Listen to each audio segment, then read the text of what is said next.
So I am going to summarize one stent versus two stent techniques for left main PCI, basically when to do. So provisional stenting may be better than two-stent approach in non-left main bifurcation disease, as we know that from old literature. The Excel and Noble trials with left main disease showed poorer long-term outcomes with PCI than CABG, but majority of the patients had provisional single stent strategy, you must realize that, and which was adopted in spite of distal left main disease in more than 80% of the cases.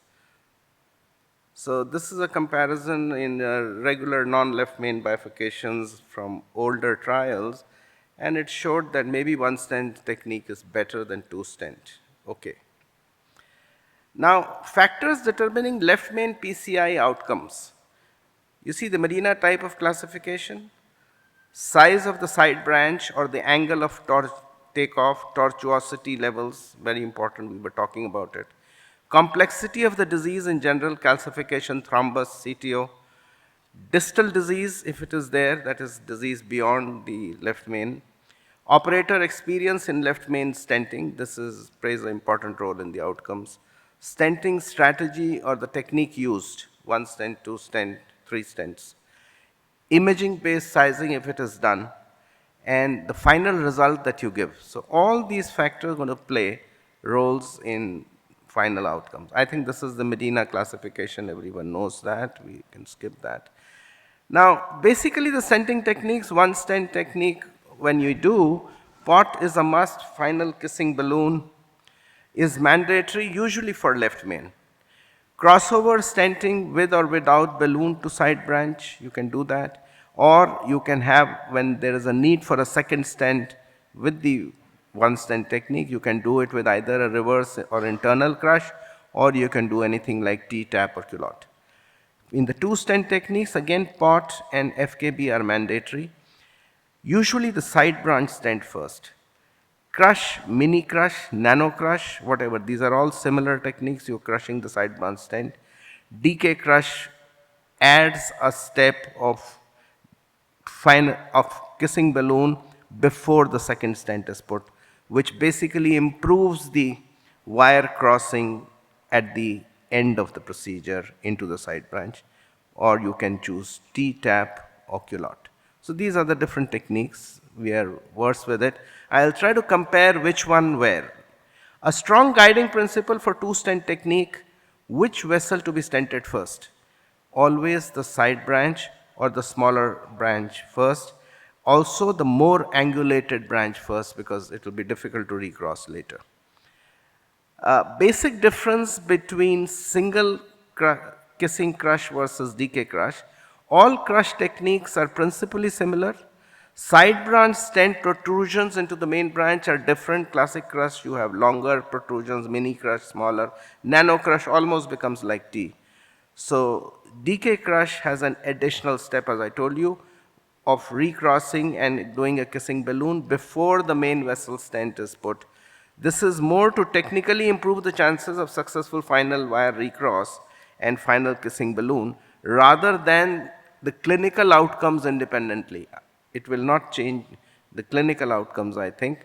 That's if you understand it. And with angles which are equal to or more than 70, that's more perpendicular, T-stenting is any day better than any of these crush techniques. The position of wire recross, wiring a side branch when without a stent through the main vessel stent, always prefer the distal struts so that you will oppose the proximal struts towards the side branch.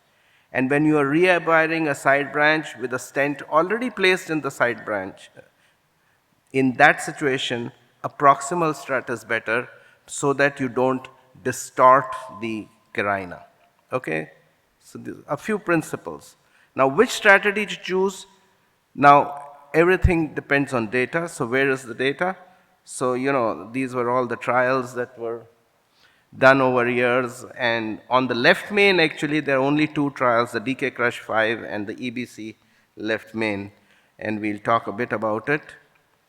So the definition criteria for two-stent technique on complex bifurcations But this was not, this was all bifurcations, not truly left main. So they included side branch lesion length more than 10 mm, side branch stenosis more than 70 for left main, more than 90 for non-left main lesions.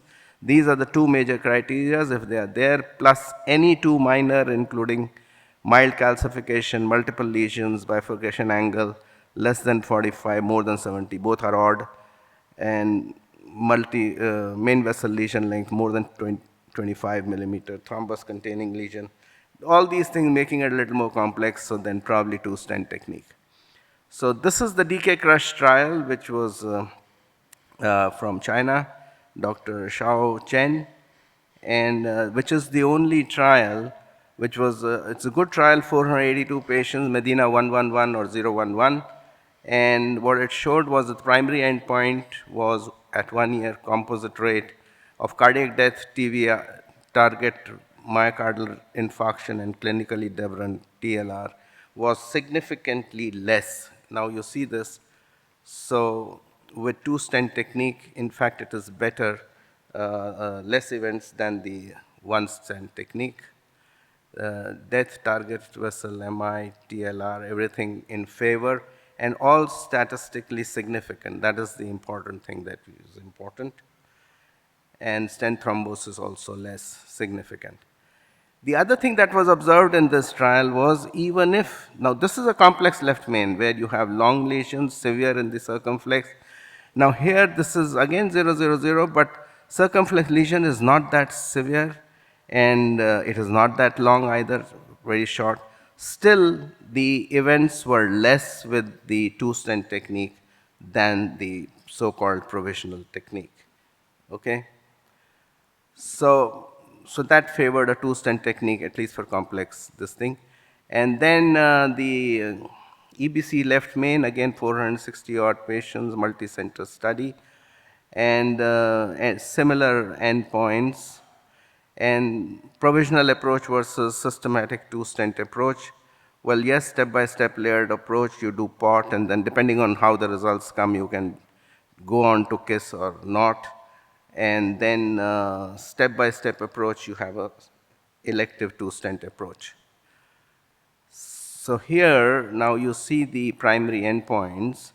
They are little less in the provisional approach compared to two-stent approach, but this difference is not statistically significant. So that's the point. Compared with the dual stent strategy, numerically fewer adverse events with the single stent approach, provisional approach, but these are not statistically significant. So what is the difference between EBC left main and DK crush? More extensive side branch disease in DK crush, so that's why probably two stents were better, different definitions for suboptimal side branch result, and nearly 45% of the patients in the single stent approach also ended up in two stents in DK versus only 22% in the EBC left main. And the technique used for the two stent was largely culotte in EBC, and this actually was compared with DK crush in the DK crush 3 trial, which again showed that DK crush is probably better than culotte. I wonder the culotte technique used increased the events in the other strategy. Now, this is the literature, so this is it. So now what about my preference for single stent or two stent strategy? Well, I'm sorry. When do I do provisional? Circumflex as a side branch having truly a normal ostium and is not a very large myocardial value vessel. This is important. The angle of takeoff is between 45 and 70 degrees, not one of the odd angles, less than 45, more than 70. No calcium or major tortuosity in the side branch. No tandem disease just beyond the ostium of the side branch, which will make which will need a stent, and the stent will reach the ostium. So then again, there is a problem. Elective two stent when circumflex as a side branch is very large, or you have a dominant circumflex. Well, irrespective of size, a dominant circumflex, any Mercedes-Benz stenosis, true 000, any stenosis in side branch ostium of 50% or more, and lesion length, even if less than 10, I think for left main, I would prefer two stent. and anything mild calcification or beyond to stent maybe. A major technical downside of the provisional stenting, what I feel, if you do a stent after failing the provisional one stent approach, then that stenting in the side branch becomes more challenging than a elective two stent if I do. So that is that. I'll just show you a few cases as per time permits. So that's a patient with left main disease. Now you see here, so there's distal left main and ostial LAD, which is a very pinpoint ostial LAD. The side branch looks probably okay.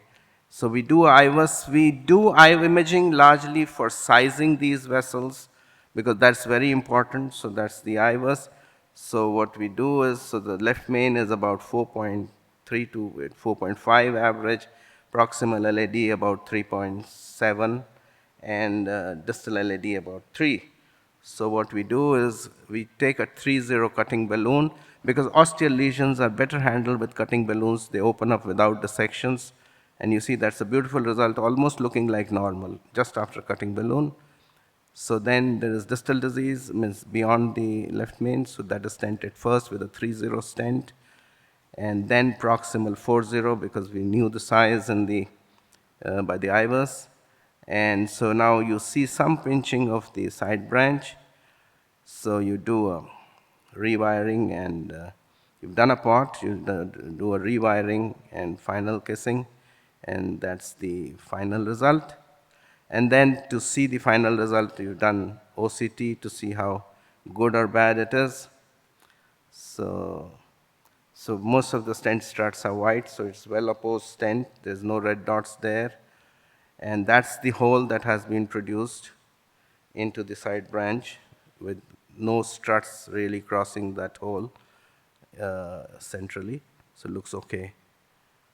Another case, now this is distal left main stenosis with a trifurcation and RCA disease, of course. So, but the trifurcation looks okay in this view. So the strategy is RCA PCI, RCA followed by left main PCI, and imaging guidance followed by IVL, and possibly one stent here because the side branches here are open. And the bigger side branch, which is the ramus, is really open. And so that's the result on RCA. And then we do, because the IVL balloon would not go because of the calcium. So you do a small balloon to get some place for the OCT and IVL to go. So that's OCT coming up. And so you see the lot of calcium, tons of calcium there, almost 270 degrees, at places 360 degrees. And so with that calcium and sizing, so you see this calcium all around. There's a nodule here at the polygon of confluence. And so left main is big, this in the normal part, and this is here, which is about 4.2. I'm sorry, this is the lumen diameter. And then, so 4.0, it was, we measured the diameter, it was more than 4. So we took a IVL, which is 4, and that's the IVL issue. Initially, you have a dent here, which opens up in the, as you give the energy. And after that, so now here there is a circumflex that has stenosis, but this is a small vessel because the main supply is through the ramus. So still we continued on the single stent approach because I wasn't very keen on that circumflex. And so you see we've done a 4.0 stent and then post dilate. This is a crossover stent. So largely we depend on the size of the side branch to make decisions because so-called, so there was some slow flow, but I am not going to chase that because the main supply to the circumflex territory, as you see, is through this ramus, which is okay, which is open. And so we accept that. And that's the final OCT run. So you see the opposed stent and everything. That's the hole, so that's the open ramus, and that's the small pinched circumflex. So that was accepted. Uh, I think one more case I can, this is a trifurcation again, I'm sorry, left main bifurcation with a true Mercedes-Benz stenosis there, and there is disease in circumflex and LAD beyond. So elective two stent strategy here. So you fix the distal disease first, both the LAD and circumflex. This is to size, we do IVUS. So left main is about 4, proximal LAD about 3.7, distal is about 2.6. And so both LAD and circumflex in the distal parts are stented first, and then you come to the left main bifurcation. And here elective two stent strategy. So this side branch of circumflex we've used in 3, and this is typical mini crush technique, and crushing the side branch with the balloon, and then main branch stent. This is a 3-0, which we will, because the proximal LAD didn't look that big to me, which we will then post dilate with a 4-0 pot. And then we do a final kissing balloon with 3.5 and 3 on the circumflex, and that's the final result. I think I can skip this case in the interest of time. So to conclude, what I wanted to say was that the bottom line for left main intervention, whether one stent or two stent technique, is a well-performed procedure with a good angiographic or imaging-based result. Talking of good outcomes with provisional stent at times gives us a shortcut on this complex disease, but needs to be done in selected cases only and should be avoided in complex anatomies. The only trial with statistically better outcomes in the unprotected left main bifurcation arena is the DK crush, and which favors a two stent strategy. The best stenting technique for left main, however, is still the one you are familiar with or are confident about, and which suits your patient's anatomy. I think that's the bottom line. And thank you for your attention.